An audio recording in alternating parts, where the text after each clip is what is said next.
The latest now on the race for the White House. Former President Obama kicked off a campaign swing for Kamala Harris last night, while Donald Trump made his pitch to voters in Michigan. Our chief White House correspondent Mary Bruce is tracking the campaigns. Mary, good morning. Good morning. Yet 25 days to go, and Kamala Harris is now deploying her top surrogate. But former President Obama overnight didn't just make the case for Harris. He delivered a blistering takedown of Donald Trump, arguing that he doesn't understand the concerns of everyday Americans and saying he is intentionally spreading false claims, deceiving people in their time of need for his own political gain. Obama asking, when did that become okay?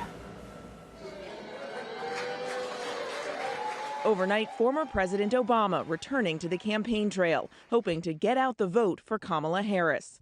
In must-win Pennsylvania, Obama calling out black men who might be hesitating to support Harris, fearing it could benefit Donald Trump. You have someone who has consistently shown disregard, not just for the communities, but for you as a person. And you're thinking about sitting out, and you're coming up with all kinds of reasons and excuses. I've got a problem with that. The candidate of hope and change trying to convince voters that the sitting vice president can take the country in a new direction. We are ready for a better story, one that helps us work together instead of turning against each other. Pennsylvania, we're ready for a President Kamala Harris.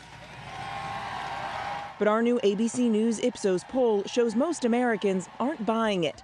Just 1/3 say they expect Harris to chart a new course different from President Biden. Overnight in a town hall hosted by Univision, Harris acknowledging the economic pain many Americans are still feeling. Inflation is now down to 2.4, so we call it the macroeconomic numbers are looking good, but it still doesn't change the experience you're having at the grocery store, and we still need to deal with that. Our new polling finds nearly half of Americans, 44%, say they are not as well off now as they were when Biden took office, a sentiment Trump is eager to seize on. We have to bring back the American dream. In a speech at the Detroit Economic Club, Trump going after Harris, but also insulting the city he was campaigning in. The whole country is going to be like, you want to know the truth? It'll be like Detroit. Our whole country will end up being like Detroit if she's your president.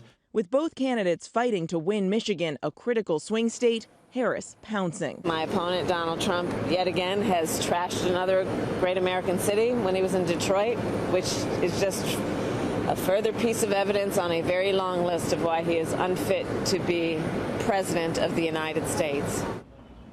Now, this all comes as Donald Trump continues to spread false claims and misinformation about the federal response to the hurricane, specifically targeting North Carolina, which, of course, is a critical battleground state. But local election officials there insist that even while they are still recovering, they will be ready, George, for the election. Yes, and that flood of misinformation has hurt the recovery effort.